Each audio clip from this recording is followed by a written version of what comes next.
News 18 के social media platform पर आपका स्वागत है। मैं आपके साथ साइमा परवीन। खाड़ी में जंग अब सिर्फ बारूद तक सीमित नहीं रही, बल्कि अब नाम और निशानों की लड़ाई बन चुकी है। ईरान के supreme leader Ayatollah Ali Khamenei को लेकर इजराइल की धमकी ने दुनिया को हिलाकर रख दिया है। नेतन्याहू ने खुलेआम ऐलान किया है कि खामेनेई के खात्मे तक जंग नहीं रुकेगी। क्या ये सिर्फ एक धमकी है या वाकई तेहरान की सरजमी पर कोई ऐसा खेल खेला जा रहा है जिसकी मंजिल तबाही है? अमेरिका और इजराइल मिलकर क्या एक सुप्रीम लीडर को टारगेट कर सकते हैं?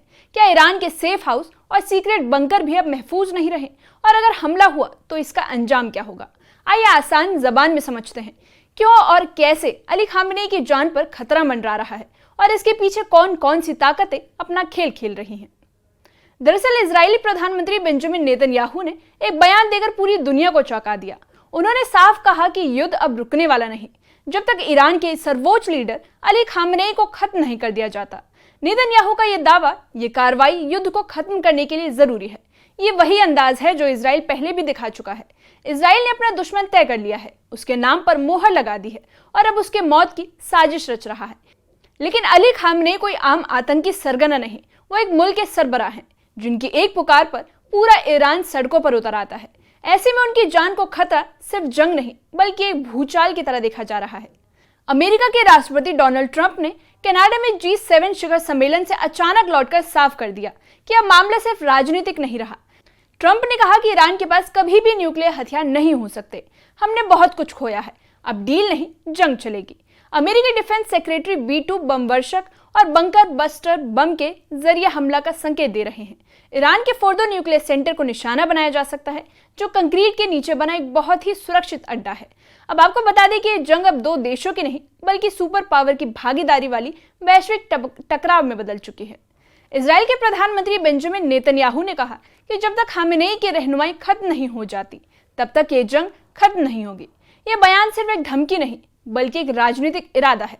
अयातुल्लाह खामेनेई को निशाना बनाना महज एक सैन्य लक्ष्य नहीं रहा, बल्कि ये पूरी ईरानी पहचान और इस मजहबी सिस्टम पर हमला माना जा रहा है जिसे वे डेकेड से कायम रखे हुए हैं। ये ऐसे ऐलान ईरान की सियासी सरजमी को और भी गर्म कर चुकी है। अब आपको बता दें कि ईरान में हालात इतने संगीन हो चुके हैं कि ईरान ने रहबरे आला को सेफ हाउस में शिफ्ट कर दिया है। बताया जा रहा है कि अली खामेनेई को तेहरान से 16 किलोमीटर दूर लावजिन के एक बंकर में रखा गया है, जहां बहुस्तरीय सुरक्षा इंतजाम किया गया है। लेकिन इजराइल और अमेरिका दोनों ये दावा कर रहे हैं कि सरप्राइज अभी भी बाकी है। कुछ रिपोर्ट्स में तो ये भी कहा गया कि आने वाले 3 से 4 दिनों में बड़ी कार्रवाई हो सकती है। ये एक ऐसी जंग बन चुकी है जहां युद्ध सिर्फ जमीन पर नहीं बल्कि मनोबल में भी लड़ा जा रहा है। खामेनेई का नाम सिर्फ ईरान की सीमाओं तक सीमित नहीं बल्कि वो पूरी मुस्लिम दुनिया में एक मुकद्दस आवाज बन जाते हैं। उनका नुकसान सिर्फ एक इंसान का नहीं बल्कि एक सियासी और मजहबी निजाम का नुकसान होगा। इजराइल की हमलावर नीति किसी से छुपी नहीं है। अब वो पेजर बम, मोबाइल ट्रैप और लेजर गाइडेड हथियारों से लैस होकर लड़ाई को डेसिमेशन मोड में ले जा रहे हैं। हाल ही में इजराइल ने ईरान के मिसाइल बेस और न्यूक्लियर साइट्स को टारगेट किया है। नतांज प्लांट को तबाह कर दिया गया, जहां 15,000 से ज्यादा सेंट्रीफ्यूज काम कर रहे थे। इंटरनेशनल एटॉमिक एनर्जी एजेंसी ने इसकी पुष्टि की है। ये सिर्फ एक सैन्य ऑपरेशन नहीं बल्कि ईरान की न्यूक्लियर ताकत को जड़ से खत्म करने की एक कोशिश है। इस पूरे ऑपरेशन में अमेरिका की भागीदारी सबसे ज्यादा खास है। अमेरिका ने डिएगो गार्सिया बेस में B2 बम वर्षक भेजे हैं और बंकर बस्टर मिसाइलों की तैनाती की है।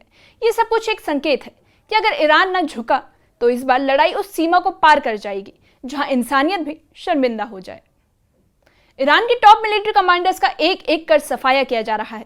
अभी हाल ही में इजराइल ने खातिम अल अंबिया सेंट्रल हेडक्वार्टर के चीफ अली शादमानी को मार गिराने का दावा किया। शादमानी को सुप्रीम लीडर अली खामेनेई का बहुत करीबी और भरोसेमंद सिपा सलाहकार माना जा रहा है। इससे पहले कमांडर गुलाम अली राशिद की मौत के बाद उन्हें पदभार मिला था। युद्ध के सिर्फ 5 दिनों में ही 2 टॉप कमांडर मारे जा चुके हैं। इससे ये साफ होता है कि इजराइल रणनीति के तहत ईरान के मिलिट्री कमान को कमजोर कर रहा है।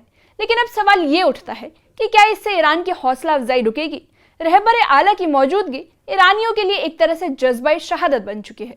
जितना दबाव डाला जा रहा है उतना ही ज्यादा जवाबी रुख देखने को मिल रहा है। अब बात करें ईरान की, तो ईरान की तरफ से अब सख्त बयानी सामने आई है। ईरान के रक्षा मंत्रालय के प्रवक्ता ने कहा कि दुश्मन के पास लंबे समय तक युद्ध लड़ने की ना तो सलाहियत है और न ही सब्र। 75 साल के तजुर्बे और हालात की बुनियाद पर उनका मानना है कि युद्ध ईरान नहीं बल्कि इजराइल और और उसके सहयोगी देशों की हार की वजह बनेगा। हालांकि ये भी सच्चाई है कि अगर अमेरिका और इजराइल का इस युद्ध को एक मुश्त नतीजे तक ले जाना चाहते हैं, ये सिर्फ बारूद की लड़ाई नहीं बल्कि ये राजनीतिक और मजहबी इक्तदार के बीच एक टकराव है। रहबर आला अली खामेनेई को निशाना बनाने एक ऐलान है कि इजराइल इस बार आधे रास्ते से नहीं लौटेगा, लेकिन क्या ईरान इस दबाव में टूटेगा या फिर उसकी सख्त पॉलिसी नया मोड़ लेगी? राष्ट्रपति डोनाल्ड ट्रंप ने इजराइल को हथियारों की सप्लाई का सीधा आदेश दे दिया है। अमेरिकी डिफेंस सेक्रेटरी पीट हेग्सेट ने कहा कि इजराइल की सुरक्षा को सर्वोच्च प्राथमिकता दी जा रही है। हालांकि किन हथियारों की तैनाती की गई है, इसका खुलासा भी नहीं हुआ है। अब यह भी माना जा रहा है कि अमेरिका अपने सबसे शक्तिशाली B-2 स्पिरिट बम वर्षक और बंकर बस्टर बम युद्ध क्षेत्र में तैनात कर चुका है। यह हथियार किसी भी अंडरग्राउंड बंकर को तबाह कर सकते हैं, भले ही वो लावजिन जैसा हाई सिक्योरिटी वाला सेफ हाउस क्यों ना हो। क्या ट्रंप का मिशन अब सिर्फ न्यूक्लियर पावर को मिटाना रह गया है या रहबर आला को निशाना बनाना भी उसके एजेंडे में शामिल है? ये सवाल इस जंग को एक और खतरनाक मोड़ पर खड़ा कर रहा है। इस बार जो लड़ाई शुरू हुई है उसमें वापसी की कोई राह नजर नहीं आ रही। Remember, Iran cannot have any nuclear weapons. Very simple. Not to go too deep into it. They just can't have a nuclear weapon. There's reports that you want to send the Vice President and Steve Witkoff to meet with the Iranians and have discussions. Is that something you're considering? Not sure yet. I may.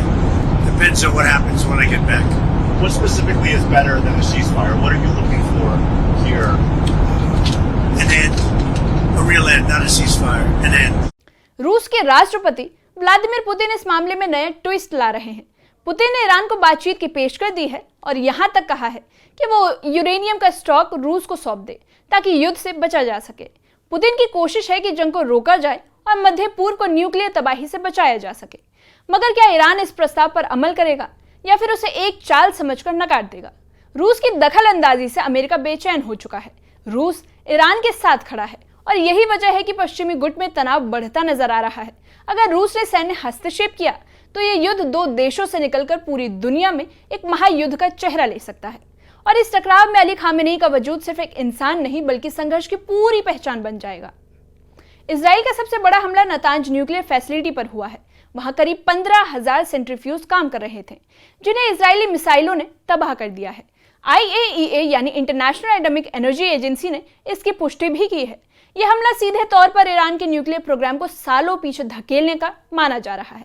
मगर सवाल यहीं पर अटका हुआ है कि क्या Israel इस हमले को जस्टिफाई कर सकता है और क्या इससे ईरान हथियार डाल देगा? ईरान अब अपने सबसे गोपनीय सेंटर फोर्दो को बचाने में लगा है, जिसकी सुरंगें पहाड़ों के नीचे हैं, लेकिन अमेरिका अब उस पर भी बंकर बस्टर अटैक की चेतावनी दे रहा है। अगर ऐसा युद्ध हुआ तो यह युद्ध न्यूक्लियर महासंग्राम में बदल सकता है, जहां अगला निशाना इंसान नहीं बल्कि इंसानियत होगी। खामेनेई इस लड़ाई के केंद्र में है और उन्हीं पर पूरी दुनिया की नजर है। इस मामले पर आपकी क्या राय है? कमेंट सेक्शन में कमेंट करके बताइए।